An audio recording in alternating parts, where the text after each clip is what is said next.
tudo bem? Sejam bem-vindas a mais um episódio do nosso podcast Chá com Maracujá.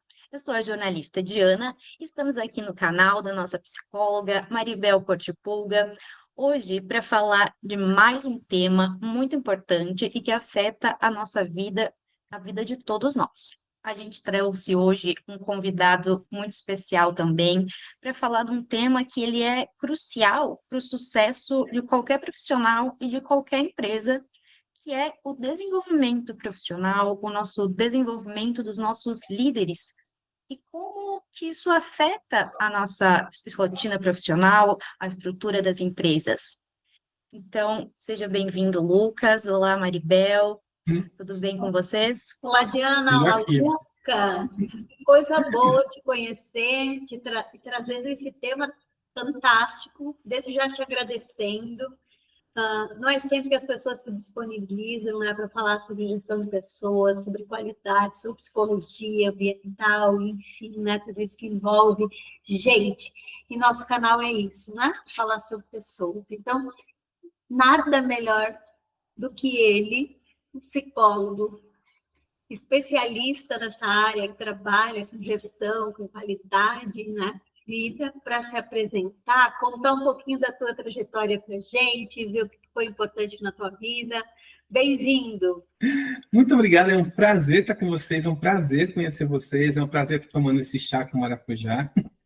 Gente, para quem me conhece, eu sou o Lucas Rodrigues, para quem não me conhece, eu continuo sendo o Lucas Rodrigues, não muda muita coisa. Eu atuo com psicologia organizacional e clínica já faz alguns anos já. Eu comecei, como eu estava conversando com as meninas aqui em off, ainda antes de a gente começar, eu comecei na psicologia levado pelas artes. Vim parar estudando as artes, parar na psicologia, encontrei algumas vertentes da psicologia que eu me apaixonei, entre elas a psicologia ambiental, e venho desenrolando essa relação do ser humano e o ambiente, tanto nas questões organizacionais quanto no dia a dia das pessoas, nos próprios movimentos que elas têm. Que durante o meu trabalho, antes de ser psicólogo, eu era ator. Eu era ator de uma companhia de teatro de Ribeirão Preto chamada de Itacuja. E durante um dos nossos espetáculos, cada um de nós se dispôs a estudar o suicídio por alguma vertente. E eu fiz durante 6, 8 meses um estudo do suicídio de um ponto de vista filosófico. E aí eu fui buscar algumas coisas, me deparei com os arquétipos, estereótipos, falei, cara, onde é que eu vou aprender mais sobre isso? Descobri que era parada de psicólogo. E aí eu falei, ela tem que entender essa parada de psicólogo para entender o que eu estou estudando. Entrei na psicologia nesse caminho de tentar entender duas coisas, acabei me deparando muito com filosofia dentro da fenomenologia. Mais tarde eu me deparei com a gestão de pessoas, que eu admito, e a minha professora, minha ex-professora até hoje, fala que eu odiava ela, e eu odiava mesmo, depois eu passei a amar, porque ela começou a me trazer uma visão da importância da pessoa estar bem aonde ela trabalha e ter um sentido para ela estar ali, que é um erro muito comum que acontece nas organizações de não ser desenvolvida essa visão. E depois que eu comecei a compreender essa visão, me deparei com a psicologia ambiental, que é exatamente a relação do ambiente com a pessoa, e a partir desse momento eu fui construindo uma área de estudo aí. Hoje em dia eu estudo música pensando nessa questão da psicologia ambiental também, das relações do bem-estar, e eu vou seguindo nesse caminho até hoje, de doideiras da psicologia que a gente fala, né? Psicologia é a arte pura. É a arte de entender o outro, né? A arte de se colocar de um lado do outro, e nada melhor do que essa base que tu tens, né? De ator, para poder aprofundar todos esses conhecimentos e trazer essa coisa bacana, assim, né? Que a gente diz assim, psicologia é uma coisa que a gente se encanta. Eu tenho um encantamento pela psicologia eterna, né? Faria tudo de novo. Nossa. Eu cometeria os mesmos erros, porque foram eles que me trouxeram até onde eu estou. Que coisa boa, assim, a gente poder olhar para o Lucas falando de arte, falando de gente, falando de ambiente, falando de qualidade, né? Então, vem bem ao encontro daquilo que a gente prega no Chá com Maracujá, porque vai muito além de simplesmente ser psicólogo, né? Justamente essa questão, assim, de poder entender o outro, de poder trazer, olha, uma frase, assim, que ficou colada aqui em mim, entender o ambiente da pessoa, que a pessoa possa se encontrar nesse ambiente, que é o grande erro de muitas, muitas empresas, né? Eu remeto aqui na minha cidade, é uma cidade essencialmente voltada para joias e lingerie, né? E o quanto que é importante a gente poder olhar, assim, para aquele funcionário e poder entender, né, qual o ambiente melhor para ele dentro dessa empresa, né? Que bom que a gente tem esse viés. Amei e quero escutar um pouco mais disso, porque eu acho isso fantástico. Um dos melhores exemplos que eu posso dar, eu não me lembro de qual dos livros que é, depois eu passo para vocês, passa para quem perguntar, mas tem um exemplo sobre a psicologia ambiental que eu acho fantástico, que é dentro de uma empresa em que os colaboradores tinham o costume de se reunir em um corredor da empresa para ficar conversando. E aí o RH tinha duas opções, ou eles, e aquilo acabava atrapalhando o fluxo ali de alguma forma, né? E aí o RH tinha duas opções, ou ele dava um jeito ali, falava que não podia, ou ele pensava fora da casinha. Duvido que vocês imaginem o que eles pensaram para resolver esse problema. Chuta para mim aí. Ai, tomara que eles tenham pensado fora da casinha. Foi bem fora da casinha. Pra você ter uma ideia, eles aproveitaram que aquele era um ponto de encontro entre as pessoas e fizeram dali uma área de café. Então, eles oficializaram aquele local como local de encontro das pessoas, para elas poderiam relaxar durante o expediente de trabalho. Olha que coisa fantástica. E isso traz um outro peso, um outro significado, uma outra vivência da pessoa com o seu ambiente, com o seu trabalho, com o significado que ela constrói dentro da empresa que ela se encontra. Me passa vários filmes pela cabeça, principalmente porque a gente tem um estilo mais tradicional aqui de trabalhar, né? Aqui na cidade. Eu entro às 7, vou até 15 do meio-dia, eu tenho, né, baixo a minha cabeça e tenho 5 minutos de intervalo e assim eu vou indo. E o quanto que a gente deixa de aproveitar muitas vezes, né? A qualidade, a qualificação daquele ser humano, do que ele pode me trazer, né? Do que ele pode ser feliz também, né? Dentro daquilo que ele faz. Como que se pode fazer essa modificação desse olhar, né? De um outro jeito, esse olhar para fora da caixa, do jeito que tu está trazendo. Tem que começar a compreender que é uma coisa básica do modo de dizer. Eu sei que para umas pessoas é básico, outras não, mas é modo de dizer. Que é básica de todo o processo, até mesmo da psicologia, que é entender que cada ser humano é único. Quando a gente entende que cada ser humano é único, a gente entende que eles têm motivadores. A partir dos motivadores individuais, a gente consegue entender os motivadores coletivos dentro de uma empresa. E esses motivadores coletivos são os pontos que a gente pode desenvolver para auxiliar no ambiente, por exemplo. Vou te dar um exemplo muito simples de uma empresa que eu trabalhava. Trabalhei numa empresa faz um bom tempo, né, um bom tempo mesmo. Rapaz do céu, estou ficando bem velho, mas não é o caso. Trabalhei numa empresa em que a gente tinha uma escala 7x1, né, 6x1, que é o que costuma dizer. E o maior motivador para as pessoas que trabalhavam nessa escala 6x1 não era salário, era folgar no final de semana.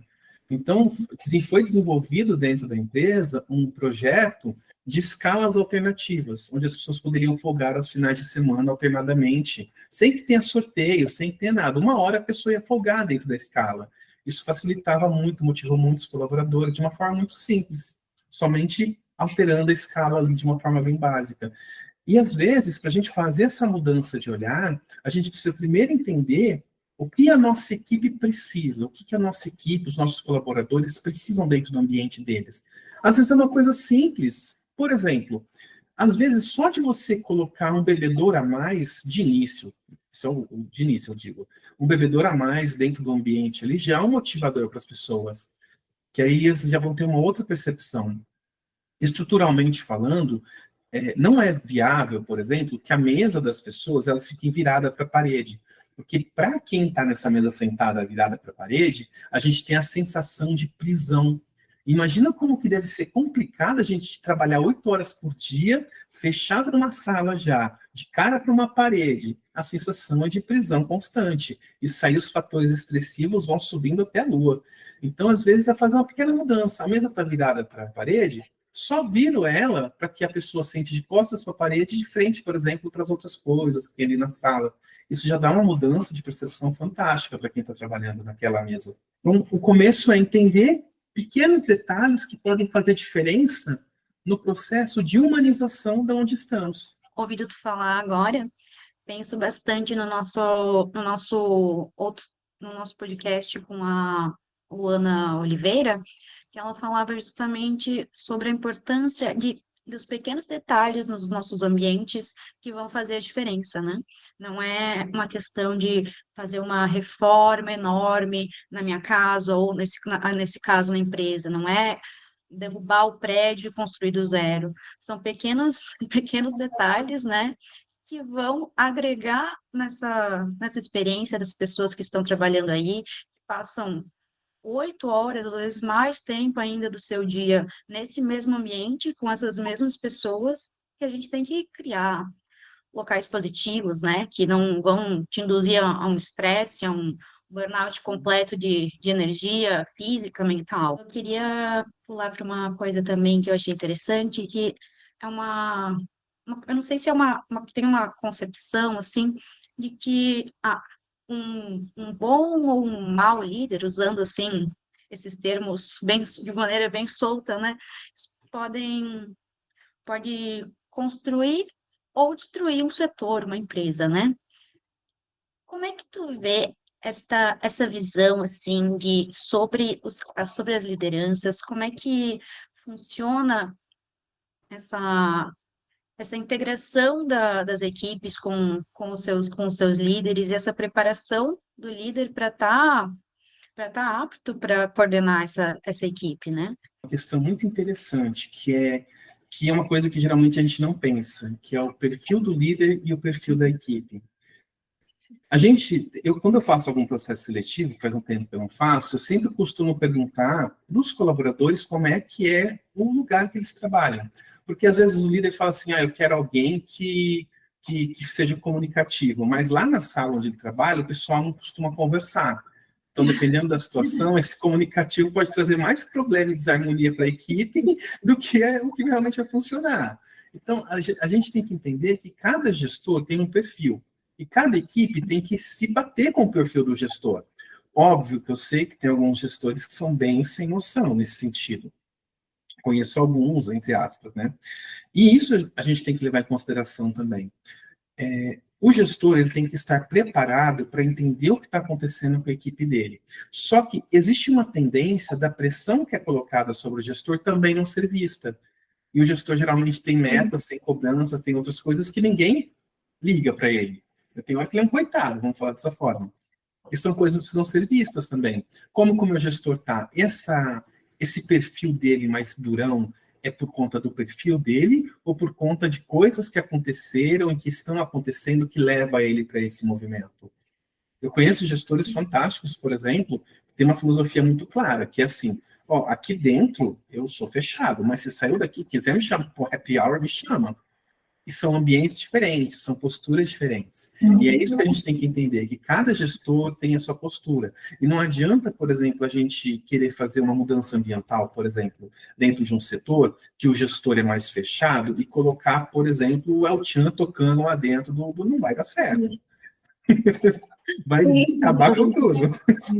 Dependendo um pouco do trabalho do Lucas, que ele fala assim, eu vou conhecer, eu vou ver o perfil, que tipo de trabalho ele está fazendo, qual o perfil dessa equipe, para poder, em cima desse perfil do gestor, do líder, da equipe, poder proporcionar algumas mudanças viáveis e que tragam benefícios. Olha que trabalho lindo, é uma arte, é uma construção o tempo inteiro, né? Para você ter uma ideia, existem mudanças que podem ser feitas em qualquer empresa tem um custo baixíssimo até, relativamente baixo. Tem uma das questões que eu sempre proponho, que é uma coisa que eu acho que toda empresa devia ter, que é uma área de descompressão. O que é isso? Sabe aquela hora do almoço? É ter uma área, por exemplo, para os colaboradores poderem sentar, deitar, assistir TV, jogar videogame, sei lá, para eles poderem relaxar mesmo. De repente, com algum livro, alguma coisa. Claro que cada situação e cada ambiente é adaptado para a realidade da empresa. Mas quando a gente tem esse ambiente de poder descansar, a gente traz uma outra visão, até mesmo para a pessoa que está ali, independente do setor. Quando a gente chega numa empresa, quando eu chego numa empresa e faço essa análise do ambiente, às vezes eu costumo brincar que às vezes o que eu preciso mudar é só colocar uma plantinha no meio da sala que as coisas ficam tranquilas. Eu estava me lembrando agora de uma cliente que começou num trabalho novo e ela me disse assim, eu trabalho bem longe, a empresa é bem grande, eu trabalho num lugar bem longe, o ar não chega até lá, então é muito quente. E aqui está dando os calores, assim, além da conta. E aí eu fiquei pensando, como é que é isso? Trabalho tão longe, os ares são colocados todos numa parede, mas fica longe de onde a gente trabalha, então o ar não chega até aqui. E agora você está falando de ambiente, eu estava me dando conta que ninguém se deu conta disso, né? Ninguém olha para isso, né? E muitas vezes, hoje, agora fazendo um link hoje lá na empresa onde eu trabalho, a gente vai está trocando um sistema de senhas. E daí a atendente me disse, Maribel, os velhinhos não vão conseguir ir lá, digitar, pegar a senha, então a gente vai precisar pensar nisso, porque alguém vai ter que cuidar disso. E aí eu imediatamente olhei para ela e disse, mas vai dar mais trabalho, então é mais uma coisa para... Não é um facilitador. A gente tem que pensar nos facilitadores e não em coisas que vão impactar negativamente. E aí, estou trazendo isso agora, trazendo um pouco para o ambiente, porque assim, eu já estava ficando ansiosa, né? E aí eu falei assim, calma, vamos ver como é que a gente pode solucionar isso, né? Com a melhor forma. Que muitas vezes, quando o gestor pensa, ele pensa numa tecnologia bacana, numa coisa legal, né? Porque ele não está vendo o todo, né? Ele está vendo aquela parte. E o quanto que a gente se enreda muito nisso, pensando nas novas tecnologias, né? Mas não pensa nessas outras adaptações. E ela me chamou a atenção para isso. E né, o posicionamento dela. Então, assim, muitas vezes é inconsciente isso. As pessoas não percebem, são detalhes. E o quanto que é importante esse trabalho de alguém que vem de fora, que olha, que tem uma nova perspectiva para fazer pequenos ajustes. Porque quando a gente pensa em psicologia organizacional, psicologia ambiental, em clínica, todo mundo fala muito na grana. É muito caro, o investimento é alto, né? A gente tem muito isso, né? E o quanto que a gente tem de resultados, né? Com pequenas modificações, e o quanto que as pessoas ficam satisfeitas com isso, né? Então, eu tenho te escutando, me lembrando de várias coisas que muitas vezes acontecem no nosso dia a dia que a gente não percebe. Pensando nisso, você foi falando e foi me remetendo a uma outra questão, que é uma questão que eu utilizo muito no meu dia a dia, que é a metodologia ágil. Quando a gente pensa em agilidade, por exemplo, dentro dos processos do trabalho, a gente sempre pensa em entregas periódicas para o meu cliente, para o nosso cliente. Então, como que funciona? Dentro da metodologia ágil, eu entrego uma parte do que eu vou fazer e falo, o que você achou disso? Aí, se ele falar, tá ok, eu sigo para a próxima parte. Se ele falar não, aí eu sento com ele e organizo tudo e passo para a próxima parte. Isso gera, por exemplo, para nós, a facilidade de poder entender exatamente essas questões. Mas o que os senhorinhos vão conseguir fazer? Como que eles vão fazer com isso? Bom, peraí, se eles estão tendo dificuldade, então o produto que eu estou entregando não está certo, esse processo que eu estou fazendo não está certo. Deixa eu repensar isso aqui. Então, existe esse movimento que é muito importante de fazer esse realinhamento constante. E quando você traz para mim isso, tem uma função dentro dos processos de agilidade, que é o PO, que é o Product Owner, que é o dono do produto. Dentro dos processos de tecnologia, ele é basicamente a pessoa que é responsável por traduzir o desejo do cliente para a equipe que vai executar. E quantas vezes a gente falta isso no nosso dia a dia, né? De alguém para traduzir as dificuldades de uma outra pessoa, de uma determinada demanda, grupo de pessoas, para a gente conseguir atuar da maneira correta. Ah, mas é só mudar o sistema de senhas. Aí vai o senhorzinho lá que não consegue, tem dificuldade na mão para apertar o 5, aperta o 8 toda hora e você vai ter mais problemas. Realmente, é uma coisa que a gente tem que pensar, estruturar, organizar. E é com muito carinho quando a gente pensa nessas pessoas. E quando você traz de facilitadora, não sei se você sabia disso, mas o Brasil é campeão de turnover. No mundo, sim, o Brasil é campeão de turnover. É um dos países, o país que mais tem troca de colaboradores no mundo. Isso por conta de vários fatores. Mas um dos fatores é exatamente esse, da falta de compreensão do ambiente, de auxílio dos trabalhadores, de entender as necessidades da equipe.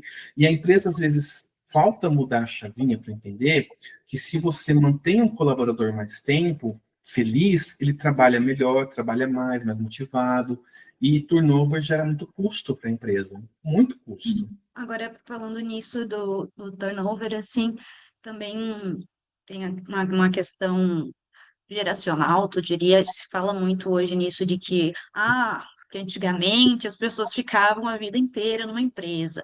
Hoje, se troca mais de emprego, né? Não sei se isso não sou nenhuma especialista, se é uma tendência, assim, global, se é uma coisa dependendo da região, dependendo dos países, né? Como é que tu vê essa questão, Lucas? É questão geracional. A geração Z é uma coisa, os mileniais são outras, os big booms têm outro comportamento, os baby booms têm outro comportamento, são gerações diferentes de pessoas. E essas gerações, elas vão tendo valores diferentes. Se você parar para pensar, em alguns aspectos, essas pessoas que trocam muito de trabalho, elas estão prezando pela qualidade de vida delas. O que a geração anterior está tomando um monte de tarja preta porque não prezava por isso. Então, por um lado, faz sentido. Por um outro, também existe a questão do querer muito mais facilidade. Eu trabalhei durante um tempo com mudança de carreira. A pessoa era da medicina, queria trabalhar com TI, aí eu ajudava ela a fazer essa transição. E eu me deparava muito com as pessoas que estavam saindo do ensino médio, começando a querer entrar na carreira, e chegavam para mim e falavam, não, Lucas, eu quero entrar para a área de TI, porque eu sei que ganha 14 mil por mês, 16 mil por mês. Aí eu falo para o cara, ó, ganha, mas você vai sair ganhando no máximo um salário mínimo da faculdade. E as pessoas criaram essa ilusão de que o dinheiro é muito fácil de se conseguir, por várias coisas, né? E aí a gente entra nesse movimento. O que eu sempre falo é que a gente tem que entender as necessidades de cada movimento e cada setor e fazer essa gestão. E uma equipe, por exemplo, que a gente tem os mileniais, baby boom e os geração Z, por exemplo, a gente tem que entender as demandas individuais para motivacionais individuais e entender as motivacionais grupais para motivacionais grupais. Então, aí a gente consegue manter motivado uma geração diferente da outra e também um motivador em comum que é gerado pelo ambiente, pelas demandas, pelo processo que são realizados ali em si. Então, é uma dificuldade em alguns pontos? É.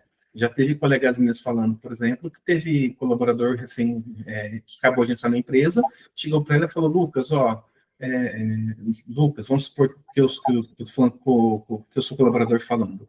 Lucas, faz 3 meses que eu estou aqui, eu não ganhei minha promoção, quero ser desligado. Acontece. E aí a gente tem que aprender a lidar com essas coisas. É aquela velha história. Não é simplesmente colocar a pessoa certa no lugar certo. Eu tenho aprendido, ao longo da minha carreira, que existe uma coisa que é muito mais importante do que as skills, do que as hard skills, do que algumas das soft skills, que é a relação filosófica da pessoa com a filosofia da empresa.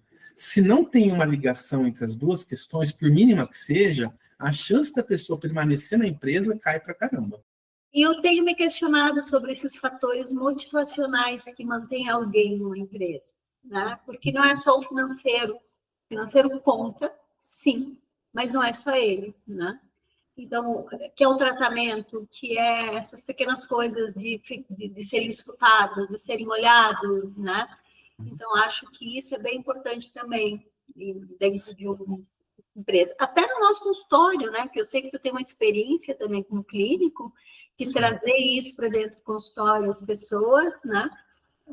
Elas chegam no tratamento, muitas vezes, querendo uma solução mágica para suas questões, porque o imediatismo ele está muito presente, sim, eu percebo, hoje, numa parte, e na medida em que elas vão passando pelo processo, o quanto que elas começam a se olhar e modificar isso, né? Então, assim, o quanto que onde que está? Que tipo de motivação tem? O que nós precisamos trabalhar para que essa pessoa entenda, ou que a empresa entenda? Eu me questiono muito isso, né? Porque tu trouxesse a questão motivacional, e daí? Né? O que eu faço, né? E agora? Né? Esse bando de funcionários. Eu acho, sabe? Então, quando tu falaste sobre isso, também me chamou muita atenção, porque o que é motivar-me para trabalhar? Sim, muitas vezes as pessoas querem ganhar muito. 3 meses eu não fui olhada, então, bom, então vou para algum lugar que vou ser olhado, né? A gente tem muito mais oferta do que procura, pelo menos onde eu resido, tem muita oferta de trabalho. A questão, né, das pessoas poderem ter uma facilidade maior de se colocar no mercado de trabalho, então, sempre tem vaga, né? Mas o que faz com que essas pessoas não permaneçam, que elas girem tanto? É motivacional? Será? Tem uma coisa que é uma coisa que, assim, eu não vejo muitas empresas fazendo. As que fazem, eu sou apaixonado por elas, que é o Employer Brand, que é a experiência do colaborador com a empresa. O que a empresa significa? O que a empresa traz para esse colaborador? Como que é o sentimento? Aqui perto da minha cidade, tinha uma empresa, ela já foi vendida, agora é outra empresa. Mas tinha uma empresa, por exemplo, que há muitos anos atrás, o meu pai me contou que a empresa precisava que as pessoas tivessem disponibilidade para estar na empresa em horários muito doidos, assim, muito alternativos. E qual foi a solução da empresa? Comprou um lote de terreno e deu para os colaboradores que precisariam estar nesses horários alternados. Óbvio que hoje em dia isso é um pouco mais inviável, falando financeiramente, um investimento. Se alguma empresa tiver disponibilidade para isso, faça, parabéns para vocês. Mas é você gerar um significado, buscar um significado do porquê eu trabalho nessa empresa. Vou te dar um exemplo. Tem pessoas que trabalham na empresa para pagar conta. Tem pessoas que trabalham na empresa porque querem construir um sonho de carreira. Tem pessoas que trabalham na empresa porque elas querem fazer a viagem do sonho delas.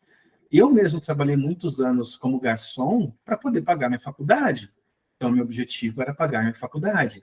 Então, a gente tem esses movimentos e entender o que a empresa significa para as pessoas é o que faz a gente entender como motivá-las dessa forma.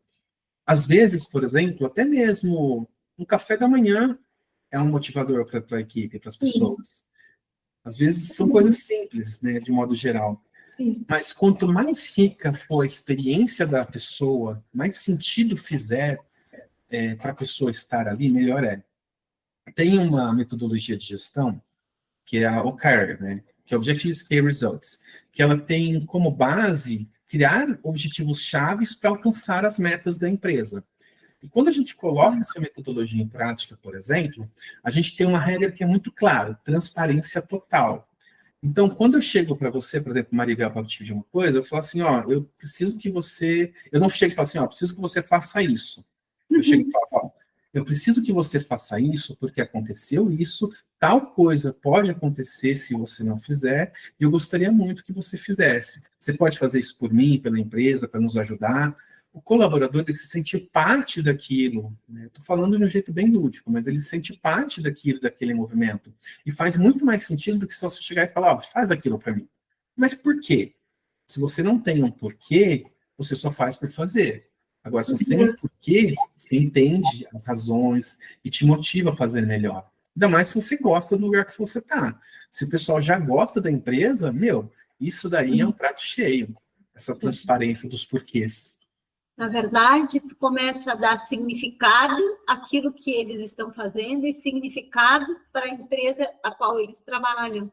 E a gente é muito movida por significados, não é verdade? Eu preciso ter um significado, né, porque eu estou fazendo isso ou aquilo. Eu me lembro muito das crianças da fase do porquê, até que tu não responda de que ela tenha entendido. E, bom, agora sim, então tá, entendi que porque é isso, ela vai continuar. Por quê? Então, tem muito disso também. Mas eu gosto muito dessa palavra, dar significado às coisas, né? Eu levo isso para a minha vida porque durante muito tempo eu fiz muita coisa que eu não gostava de fazer. Fazia porque tinha que fazer. A partir do momento que eu comecei a olhar e dar significado e por que eu estou fazendo isso, as coisas ficaram mais tranquilas. A minha ansiedade, assim, né? E foi um dos motivos também, Lucas, que eu me especializei nessa questão da ansiedade, né? Que tem muito a ver com aquilo que tu está trazendo da psicologia ambiental, de eu poder entender, né, o porquê que esse ambiente ele tem que ter significado para essa pessoa, porque ele tem que ser desta forma ou daquela, que não precisa ser ambientes tranquilos, meditativos, mas que tem um ambiente que realmente faça valer, né? O quanto que isso é importante. E, Lucas, queria fazer uma pergunta para ti, né? Tu está trazendo muita coisa do organizacional, como que tu leva isso para o consultório? O que acontece? Quando a pessoa chega para mim até consultório, se é um líder ou um gestor, 90% das vezes o problema dele é entender como está o fluxo de tempo dele. O que está acontecendo? Por que ele não consegue se organizar? E essa desorganização, às vezes, vem muito mais por questões de sentimentos que foram criados através de significados com o ambiente de trabalho, com a vida, com as pessoas, do que problemas realmente com a gestão de tempo. Como assim, Lucas? Vamos supor, eu até usei uma expressão hoje muito legal, um vídeo anteontem no Instagram, que é o seguinte, existe uma frase comum, que é, precisamos falar sobre isso. Aí a pessoa pode falar assim, precisamos falar sobre isso. Olha, precisamos falar sobre isso. Precisamos falar sobre isso. São intenções diferentes para a mesma frase. Só que quando a pessoa lê isso em algum lugar, ela dá a intenção que ela está sentindo no momento. E muitas das vezes não o que realmente foi dito. Isso não acontece só com texto escrito. Às vezes nós temos algum sentimento de, por exemplo, de raiva de alguém. E aí tudo que a gente leva naquele movimento é de percepção de raiva, de perceptoriedade, entre outras coisas.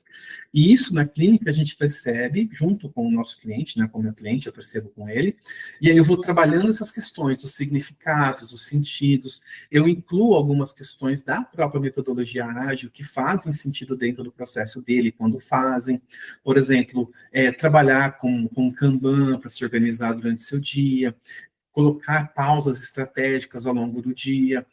Pausa estratégica não quer dizer que a pessoa vai ter que ficar 1 hora sem trabalhar. Mas, ela viu que ali, antes de uma reunião a outra ter um momentinho, vai tomar um café, vai dar uma respirada, sai do ambiente, busca dar uma pausa. Isso faz toda a diferença para a gente dar uma quebra no nosso movimento. Quando a gente estuda o ciclo de aprendizagem, você estudou isso também, tenho certeza, a gente aprende que o nosso ciclo de aprendizagem, ele é um ciclo mesmo. É tanto tempo focado, tanto tempo perdido no universo. E a gente insiste em colocar coisa para estudar no tempo que a gente fica perdido no universo. E não se permite se perder durante alguns minutos. Só que quando a gente permite se perder, por exemplo, claro que é um perder-se no universo consciente, saber o que eu estou fazendo. A gente tem um reset no nosso cérebro para quando a gente voltar para a atividade, voltar mais prático, mais funcional, mais focado. Isso serve para estudo, serve para quando eu quero aprender alguma coisa, serve para tudo nesse sentido. E esses sentimentos confusos que são gerados por N coisas, que são os gatilhos que trazem as pessoas até mim na clínica. Não está conseguindo produtividade. Por quê? Aí a gente vai fazer toda a percepção e descobre, por exemplo, que ela está com raiva do fulano porque o fulano pisou no pé dela 3 semanas atrás. Aí a produtividade dela começou a cair, porque tudo que o fulano trazia, ela já recebia com 7 pedras na mão. Então são esses movimentos que acontecem, de significados, sentidos, percepções. E tu está trazendo uma coisa bem importante, né, das pausas estratégicas e entender o ciclo de aprendizagem, etc. Assim, falo muito, né? Porque na questão da ansiedade, as pessoas não percebem, né? Então, elas estão assim focadas no sintoma o tempo inteiro, ou então elas veem um projeto como um monstro, tenho que apresentar um TCC, ele virou um pandemônio e assim por diante. E como é importante isso, né? Bom, tu vai apresentar, da gente realmente gerenciar todos esses sentimentos, todas essas emoções, mas trazendo para o paciente possibilidades, né? E eu gosto muito de olhar para isso, né? Quando dizer assim, pausas estratégicas, nossa, vou perder tempo, não, tu vai ganhar, né? Tu vai te organizar. É tão bom a gente poder parar um pouquinho, pensar, nossa, vou tomar um cafezinho, tomar uma água. São 5 minutos, são 10 minutos no máximo, que não vai, na verdade, atrapalhar e nem impactar tanto, mas que fazem uma diferença. Como é difícil, Lucas, a gente mostrar para as pessoas a importância disso, né? Até elas começarem a fazer. E aí depois assim, nossa, não sei se já ouviu isso, mas não é que tu tinha razão? Funciona mesmo. Ouço muito isso. E é isso, o dar significado até para pausa estratégica, até para a gente se perder, né? Bom, eu não estou no meu momento de aprender e nem de produzir, estou no momento de sonhar, né? Como é importante da gente poder se conhecer e da gente poder se respeitar, né? Porque a maioria das pessoas se agride a ponto de que suas emoções elas são sufocadas, as suas raivas são engolidas e daí vai explodir em algum momento, né? Em algum ponto da sua vida, né?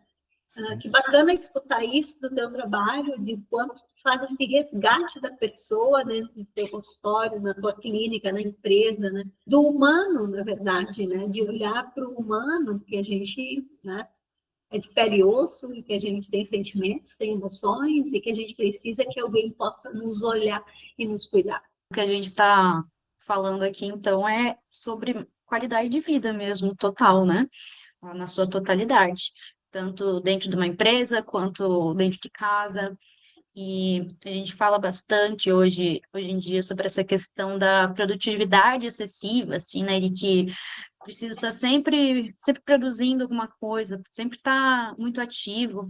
Acho que o que vocês estão trazendo aqui agora, essas questões, de fazer uma pausa né, antes de uma reunião, de conseguir me centrar aqui, tomar alguns minutos da minha manhã para organizar o que eu vou fazer durante o dia, também tem a ver com a produtividade, muito longe de estar impedindo que a gente seja produtivo, essas coisas vão nos ajudar, certo? A primeira coisa que eu faço, Diana, é entender qual que é a realidade da pessoa. Porque não adianta propor uma coisa e a rotina da pessoa não permitir que ela faça isso. Então, como todo psicólogo, primeiro precisa entender o ser que se desvela a mim, que se mostra a mim. Sim. E a partir daí eu penso na melhor estratégia de atuação com ele. Por exemplo, uma coisa que é muito recorrente dentro do meu processo é, como eu falei, utilizar o Kanban. O Kanban ele é uma metodologia de gestão de processos que dá para a gente usar no dia a dia, na nossa vida. Você divide, por exemplo, em 3 colunas. Para fazer, fazendo e pronto. E aí você organiza tudo que precisa ser feito, tudo que está sendo feito e tudo que já está pronto. E você consegue ter visualmente as suas tarefas, seja tarefas de casa, seja do trabalho, seja um material de estudo. Eu usei muito isso durante a minha graduação. Eu tinha matérias para estudar e eu tinha que separar por hora de prova, não sei o quê, então eu me organizava dessa forma. E isso é um diferencial que sempre acaba sendo muito funcional, pelo menos aparece muito nos meus processos. Uma outra coisa que eu sempre oriento, parece brincadeira, mas eu sempre oriento para quem entra em contato comigo, para quem começa o processo seletivo, como a primeira coisa que eu oriento para ela, basicamente, é vai tomar um banho à noite com a luz apagada ouvindo música. Lucas, que viagem que é essa? Vocês já fizeram isso? Só para saber. É uma viagem muito boa. É muito bom. É gostoso. E eu falo para fazerem isso porque é o primeiro contato, geralmente, que a pessoa tem com ela de verdade em muito tempo. Porque a pessoa não tem o costume de parar, de se sentir as emoções, sentir a temperatura da água. E quando ela coloca uma música que ela gosta, então, gente, é fantástico. E aí, claro que a gente vai trabalhando dessa forma. Cada cliente é uma situação, é uma questão, e a gente vai adaptando isso para a realidade. Esse contato das pessoas com suas emoções, a gente tem que, muitas vezes, seria uma coisa muito simples, né? Mas, muitas vezes, a gente precisa, sim, desenhar, né? Porque as pessoas não se dão conta disso, né? E a ideia que muitas vezes se faz é que entrar em contato com emoções é muito ruim. É ruim, vou entrar em contato com minhas emoções. A gente entra em contato com emoções o tempo inteiro, né? O dia inteiro. A gente é emoção, né? Isso não quer dizer que é pura emoção, mas a gente é emoção. Então, entrar em contato com elas é autoconhecimento. Né? Sim. E essa coisa que tu falasse de gestão, né? De organização, de tempo, também tem muito a ver, Lucas, com as questões da ansiedade. Né? Tu estava falando e eu estava me lembrando assim, de vários recursos que tem, que justamente entram nessa questão de gestão do tempo. tem um exercício que eu digo para as pessoas, assim, no final do dia, tente fazer uma lista de todas as coisas que tu fizeste. E as pessoas chegam, muitas vezes, assim, gente, eu corri o dia inteiro e não fiz nada. O que é esse nada? Né? Tu levantou, tu tomou banho ou não, mas tu te preparou, tu saiu de casa. Quando tu saiu de casa, e assim, as pessoas trazerem para a consciência aquilo que fizeram durante o dia, né? E esse planejamento também, a gente fala muito assim, ó, o que eu tenho para fazer hoje que é emergente, assim, não tem como deixar. O que eu posso delegar e o que eu posso deixar para depois, né, para fazer mais tarde. Né? Então, isso também tem muito a ver com o meu trabalho, né? Que também é o gerenciamento do quê? Da ansiedade, das suas emoções e todas as coisas pelas quais as pessoas passam. Nós temos um problema muito grande. Eu gosto muito de Einstein. Eu gosto muito da ideia da relatividade de Einstein. As coisas, elas são a partir do sentido e significado que damos. Nossa, meu dia está corrido, não tive tempo de fazer nada. Eu tive já situações de cliente falar isso. Aí eu propus um exercício para ele. Falei, ó, ao longo do seu dia, no final do dia, você vai anotar todas as pequenas coisas que você fez que te fizeram sorrir. Desde tomar um cafezinho até ver o passarinho azul cantando. Depois, na outra sessão, ele trouxe para mim uma lista gigante de coisas que ele tinha aproveitado de um dia. E a gente não tem essa percepção, porque a gente leva tudo por um viés muito tenho que produzir, tenho que correr, que é o que é construído para a gente. Eu gosto muito de um livro, eu não consigo aplicar ele completo, a teoria completa na minha vida, mas eu gosto muito, que é O Milagre da Manhã, não sei se vocês já viram. Não conheço. Ele propõe uma ideia de que a gente tem que acordar 1 hora antes do que a gente está acostumado e ter um momento de preparação para o dia que vai vir. E essa preparação é por meio de uma meditação, por meio de uma atividade física, de uma leitura. São 8 passos, se eu não me engano, para você preparar-se para o seu dia. E que realmente funcionam como uma preparação para o dia, porque você vai despertando o seu corpo e seus sentidos para o que há de vir. E eu achei uma ideia tão fantástica que eu aplico algumas coisas no meu dia a dia também. Então, é um livro que eu super recomendo, assim, de leitura. Fica a dica aí para quem quiser procurar. Conversamos bastante sobre desenvolvimento, sobre os ambientes. A gente está sempre tocando agora nesse assunto do ambiente, ele está sendo bem recorrente no nosso podcast, nos nossos conteúdos, e meio que nada muito combinado, né? A gente percebe cada vez mais como os ambientes que a gente está, o espaço que a gente, o físico que a gente ocupa, também é tão responsável pelas nossas emoções, por como a gente se sente, por como a gente se comporta no nosso dia a dia, né? Acho que isso está ficando cada vez mais claro para mim, pelo menos. Eu espero que um pouquinho também para quem nos acompanha aqui no nosso Chá com Maracujá. E, Lucas, tu tem alguma mensagem final que tu gostaria de deixar para as pessoas que estão nos assistindo nesse episódio, que buscam te conhecer também? Como é que a gente podem entrar em contato contigo para conhecer mais sobre o teu trabalho? Podem me procurar pelo Instagram, que é o @psilucasr. Gente, pode entrar em contato, pode mandar mensagem. Eu adoro tomar café online. Se for daqui de região de Ribeirão Preto, vamos tomar um café presencial. Não tem problema não, eu gosto de café. Uma orientação, uma dica que eu dou também, quando eu penso no nosso organizar-se pela manhã, como a gente estava conversando. Existem 3 perguntas que são fantásticas para a gente fazer antes de começar a trabalhar.